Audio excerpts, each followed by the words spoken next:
Yeah, I'm in this residential neighborhood right now in the valley. And yesterday I was walking around, I don't know, about 10 in the morning, nice and sunny day and everything. And I was thinking, God, this reminds me of being on acid.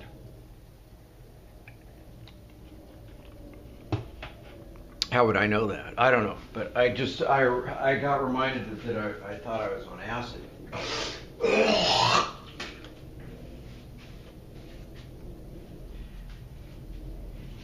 And I felt like I was on acid.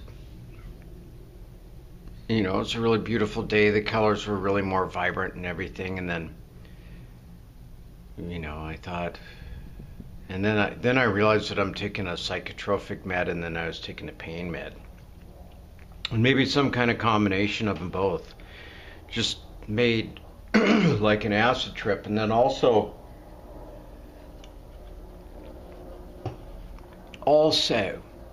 if you do your homework, which nobody really likes to do,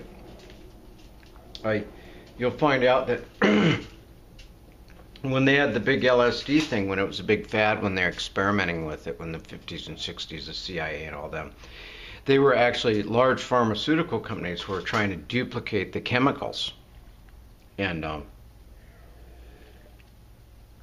the acid, they were making synthetic acid basically from the same chemicals that the acid was made out of.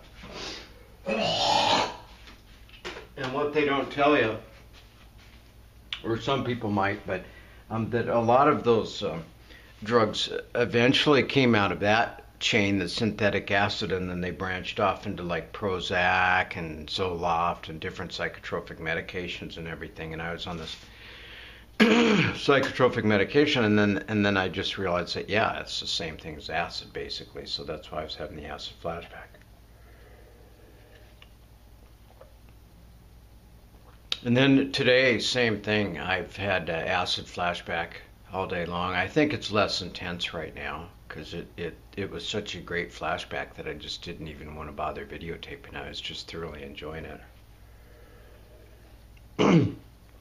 All the colors were vibrant, and then I was having memories of back when I was like 16, 17 years old, like when I was up in a mountain lake on a beautiful sunny day.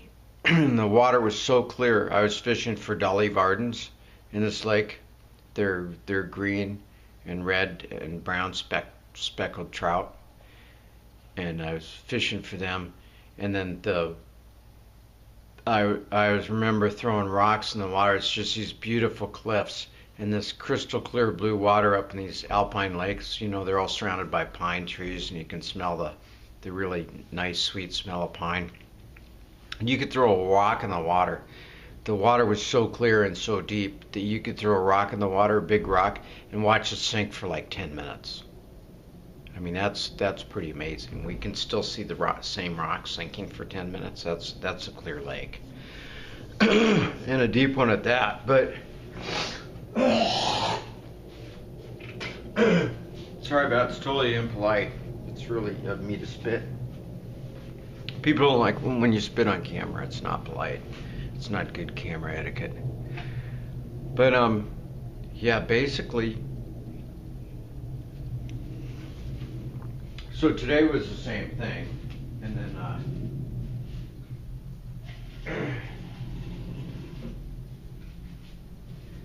then I haven't taken it since the pain medication and the other medication I haven't taken. And no, I'm not going to tell you what it is. But I stopped taking it. Stopped taking it. I think last night was when I last had it, and it's still kind of wearing its way down. So yeah. So today's been kind of a trip. I just did some people watching and everything, and went in and out of a knot all day long because I was too vegetative state to really accomplish anything. My brain is.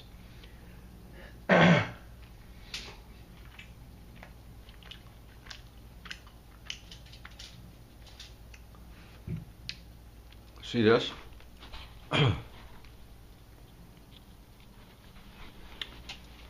What are you looking at? You're looking at pizza, feta spinach spinach feta pizza.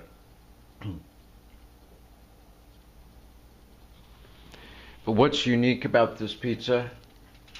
It was only $5. It was like this big around. You can see this bigger part right around here, kind of.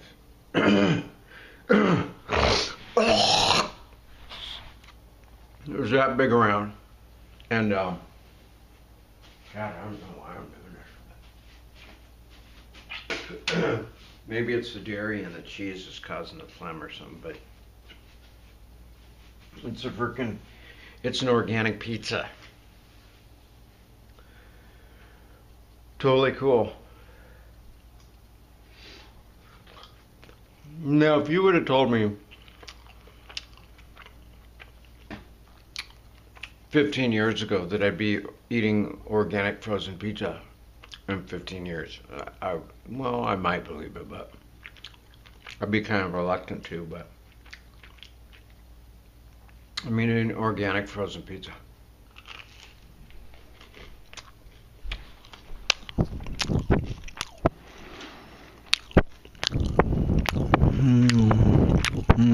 It's really good. I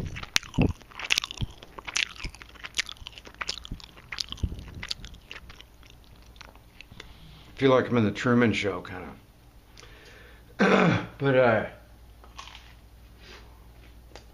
But basically, yeah, so winding down on some organic pizza.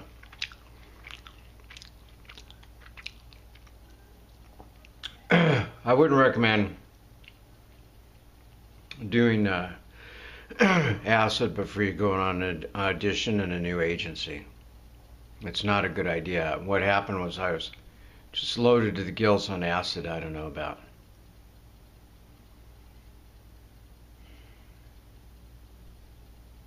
Probably 10 years ago, 9.5, 10 years ago, somewhere in there.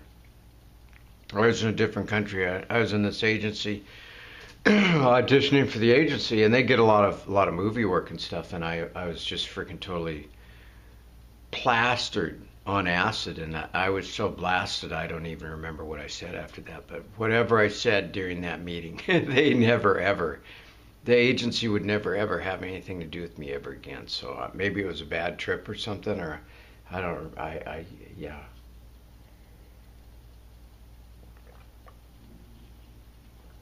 So not a good idea. So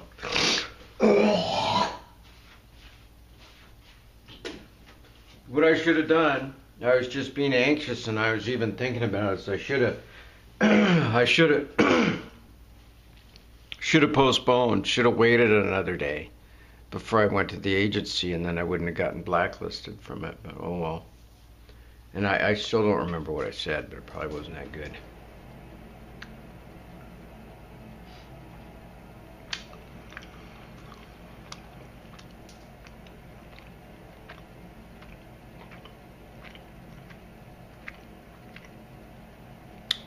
This is good pizza.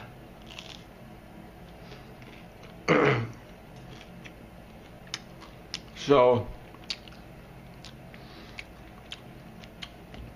they did basically start modeling drugs after LSD. Like I said earlier, the chemical compounds and all that stuff, they started making synthetic LSD. And then it branched off into all these different drugs we have now, psychotropic medications, anitriptyline, and a bunch of different psych meds and stuff came out of synthesizing acid. That's how it kind of got started. But I used to do acid buck intentionally back when I used to make it, like bladder and sugar cube and some different acid and PCP and all that stuff. But I started having bad trips. You know, bad trip is like it's just a horrible nightmare. It's like a freaking horror movie or something, but you think it's real and you're in it and you can't get out of it. It's like really, it's horrible when you have a bad trip. And so I started having bad trips on a regular basis, so I figured, well, why take why take acid if I'm going to have bad trips? So I quit taking it basically for that reason.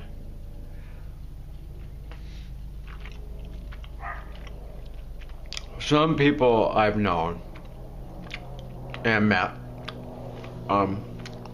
experimented around with bad acid or speed or something,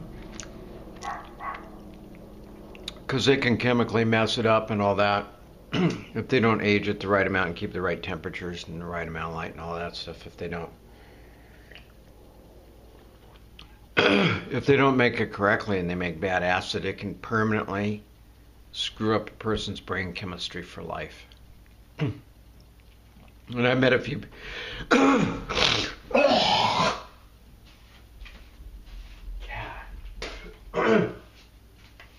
I met a few people, like I was saying, that their brain has been permanently screwed up from bad acid for life. That's it. I mean, they're on permanent disability, mental disability, because the bad acid just fried their brain.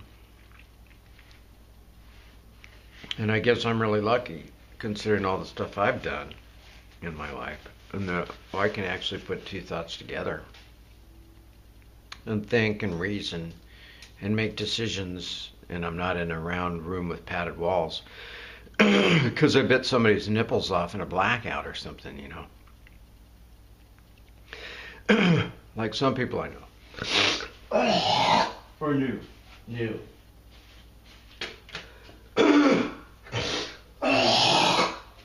It's gotta be the dairy. The dairy does that to me. Ever since I was on chemotherapy, start date 2016, I was on chemotherapy 3 years ago for about a year, and that was fun. But ever since I was on, and it was great for weight loss. I mean, I would recommend that if you have a weight loss problem. And that just really messed me up, man. That was hard. That was as bad as a bad acid trip. But I guess the bad acid trips that I had prepared me for the chemo. It was like, the chemo's horrible, but I'm used to this, or I've been through something like this. So, like with the bad acid, these pharmaceutical